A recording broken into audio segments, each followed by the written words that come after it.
How to fix slow Samsung Smart TV. So the first step you could do in order to fix your issue is that start by performing a power reset. You can unplug your TV for 60 seconds and then plug back in to check whether your problem is fixed or not.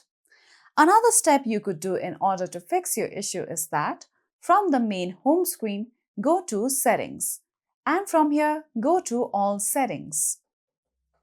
Now, from here, go to Support. From here, go ahead and select Device Care.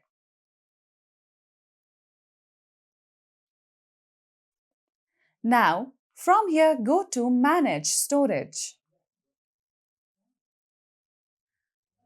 From here, you can see various apps installed on your Samsung Smart TV. You can see the option of View Details. Go ahead and select it. Now, all you would have to do is select on the option of Clear Cache. You can do the same step for other applications as well so that your problem of slow Samsung Smart TV is fixed.